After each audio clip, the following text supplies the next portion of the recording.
Hi dear students, अस्सलाम वालेकुम। आज हमारे मैट्रिक का जो कोर्स है वो स्टार्ट करने हैं। मैट्रिक के कोर्स में हम मैथमेटिक्स स्टडी करेंगे और मैथमेटिक्स का आज चैप्टर 1 का लेक्चर 1 है, सेट से रिलेटेड।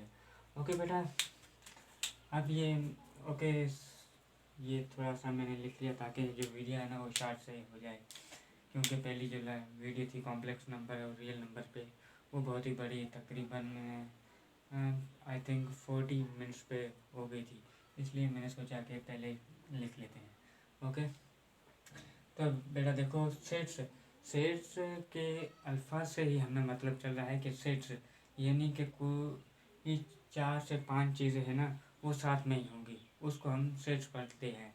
ओके, जैसे हमें डेफिनेशन पढ़ते हैं इससे हमें ज़्यादा पता चल जाएगा। ओके, देखो डेफिनेशन क्या कहती है कि it's a collection of well defined objects. Okay, well defined object, ये वर्ड बहुत ही इम्पोर्टेंट है सेट के हवाले से डेफिनेशन के अंदर। ओके, वेल डिफाइंड का मतलब कि ऐसी चीज़ें जो वेल डिफाइंड हो।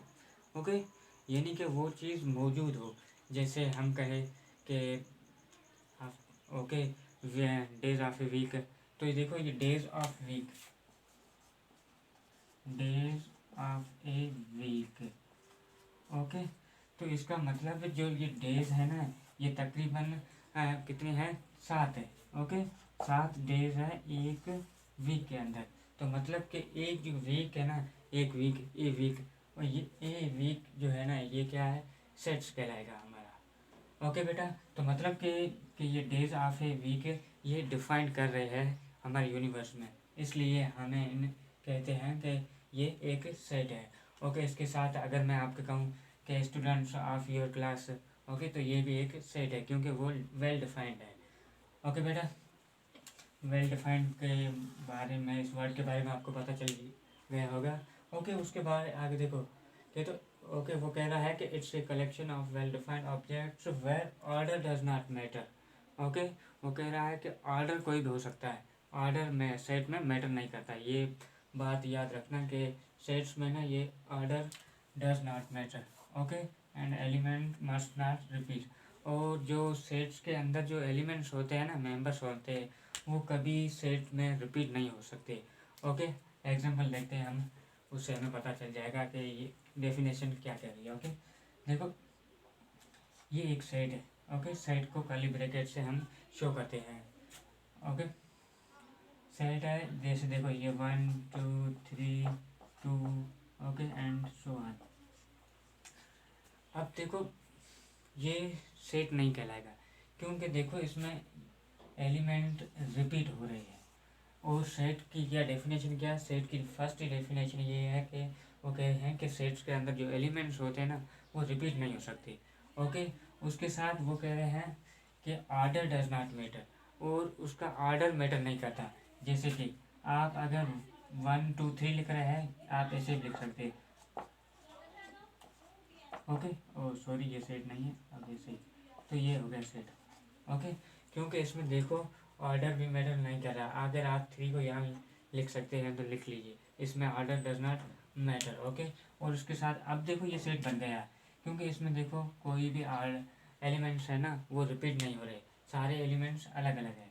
ओके, तो ये हमारा सेट कहलाएगा और इसमें कोई भी एलिमेंट्स ऐसा नहीं है जो रिपीट हो रहा है। ओके, तो सेट्स की डेफिनेशन का आपको पता चल गई होगी कि set is a collection of well defined objects where order does not matter. Okay, and element बहुत ही इम्पोर्टेंट है, ये एलिमेंट डज नॉट मैटर के सेट्स के अंदर एलिमेंट्स कभी रिपीट नहीं हो सकते। ओके, उसके बाद बेटा देखो ये क्वेश्चन है आपके जहन में भी होगा, क्योंकि जब मैं छोटा था आप जितना तब मेरे जहन भी ऐसा ख्याल आया था कि वाई वो स्टडी सेट के हम सेट को स्टडी क्यों करते हैं, क्या वजह है जो इस सेट को हम स्टडी करते हैं। उसका पता देखो बेटा यहाँ से चल जाएगा। मैं वो कह रहा है कि टू सॉरी यहाँ पर स्टडी है, to study different things from mixed up form. Okay, then we use word set. वो कह रहे हैं कि जब the study are different things from mixed up, यानी वो कह रहे हैं कि ऐसी चीज़ें जो मिक्स हुई हो।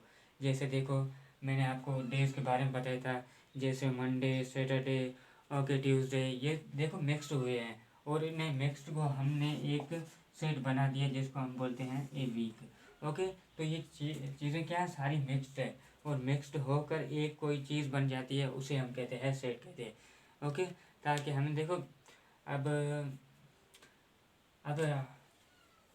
जैसे ट्यूसडे है, Wednesday, Thursday, Friday, Saturday, Sunday, okay, Monday. अब अगर हमें कोई पूछता तो हम ऐसे बताते क्या, ये तो बात बहुत ही लंबी हो जाती, इसलिए हमने सेट को एक नाम दिया, ओके, ए वीक का।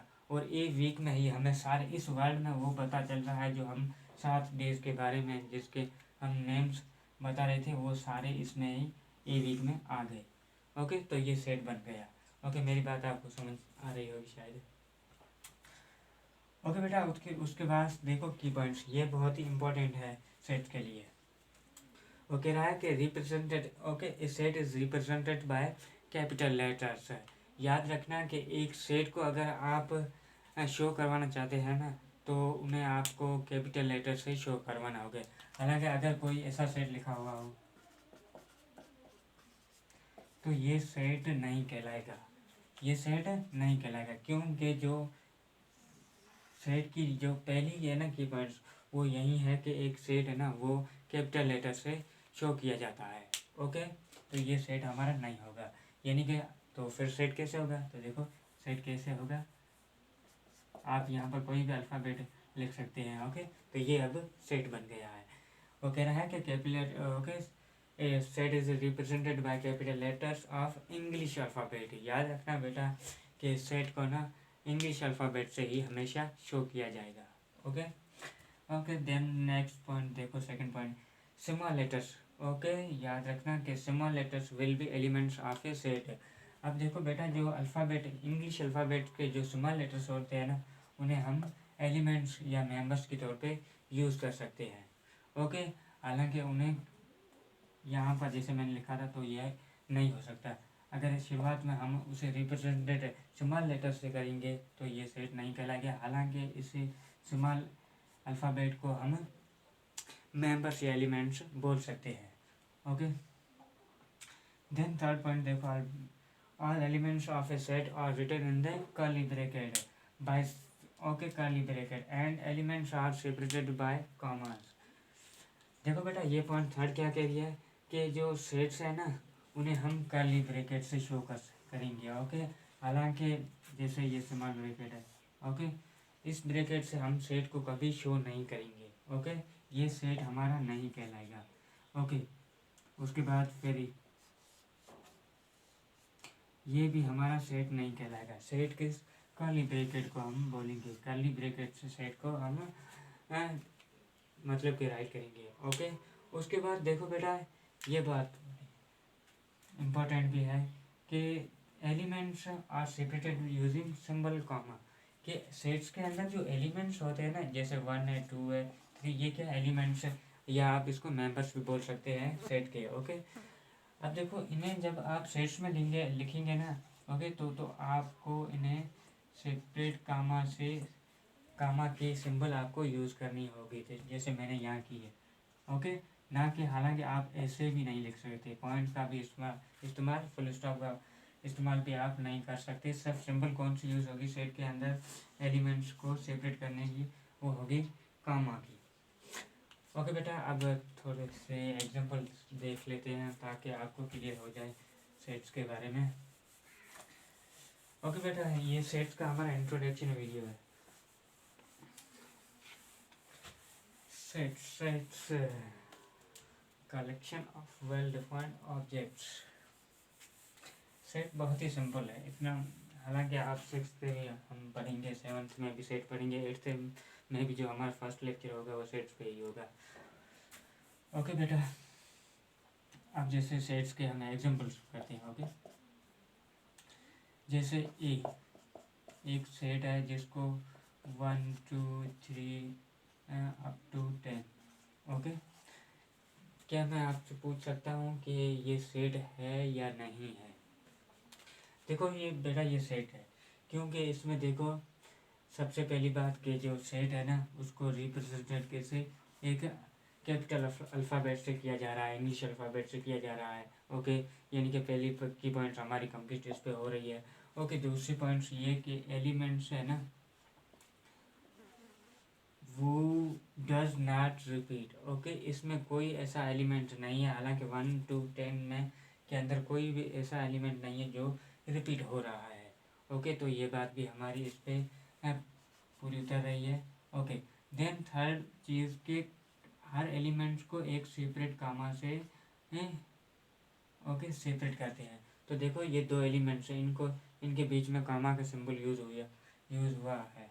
ओके, तो ये भी बात हमारी पक्की उतर रही है इस सेट पे। ओके, उसके बाद देन फोर्थ है कि एक सेट को कर्ली ब्रैकेट से रिप्रेजेंट किया जाता है। ओके, तो ये बात भी हमारी सही है कि ये सेट को कर्ली ब्रैकेट की सिंबल भी यूज़ हुई है। ओके बेटा, तो ये हमारा क्या है, एक सेट है। देन आप देखो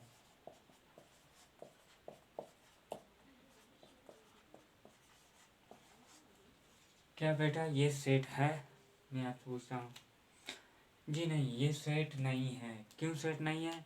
जी हाँ, सेट इसलिए नहीं है क्योंकि इस सेट को रिप्रेजेंटेड एक स्मॉल अल्फ़ाबेट इंग्लिश अल्फ़ाबेट से किया जा रहा है, तो ये एक हमारा सेट नहीं हो रहा है। यानी कि जो हमारी पहली पॉइंट है ना वो भी, या पहला रूल है वो भी, उस पे ये सेट नहीं हो रहा है। ओके, तो आगे देखने की आपको ज़रूरत ही नहीं है।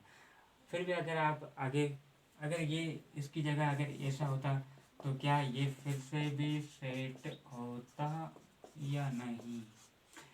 देखो बेटा, ये सेट अब तो शायद सेट होना चाहिए ना, लेकिन बेटा देखो अब भी ये सेट नहीं है क्योंकि जो सेकंड हमारा रूल है ना वो उस पे ये नहीं उतर रहा है सेट, क्योंकि इसमें देखो ये रिपीट हो रहा है। और सेट का पहला जो है ना सेकंड जो पॉइंट है, सेकंड की पॉइंट है वो ये है कि सेट्स के अंदर कोई एलिमेंट डज नॉट रिपीट, के सेट के अंदर कोई एलिमेंट रिपीट नहीं हो सकता, तो ये हमारा सेट नहीं कहलाएगा। ओके बेटा, देखो बेटा इस सेट के अंदर है ना इसको हम मेंबर्स भी कहते हैं। ओके,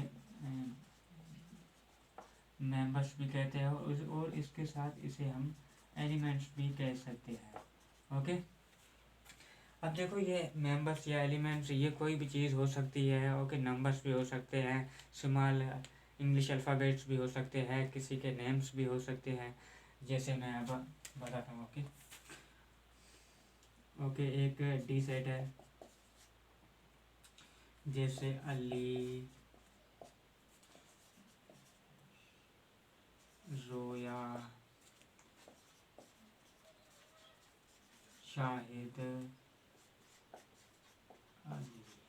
ये हमारे क्लास के स्टूडेंट 4 होनहार स्टूडेंट्स हैं। ओके, आप ऐसा सोच लीजिए।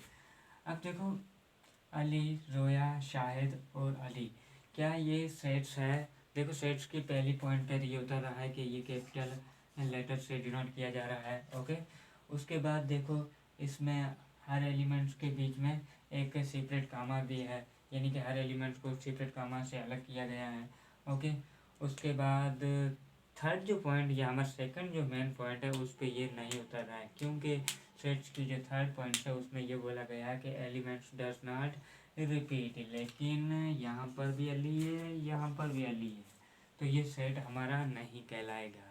अगर आपकी क्लास में भी कोई ऐसा स्टूडेंट है जो ऐसे 2 स्टूडेंट्स है जिनका एक ही नाम है, तो जब आप उनको सेट्स में लिखेंगे ना, ओके, तो फिर आपको एक ही का नाम लिखना पड़ेगा। ओके, तो फिर अगर आपकी क्लास में 2 अली है, 2 हॉनर वाले स्टूडेंट्स अली है, ओके, तो उसमें आपको एक ही का नाम शो करवाना पड़ेगा। ओके बेटा, आई थिंक आपको सेट्स के बारे में बहुत ही इंफॉर्मेशन मिल गई होगी।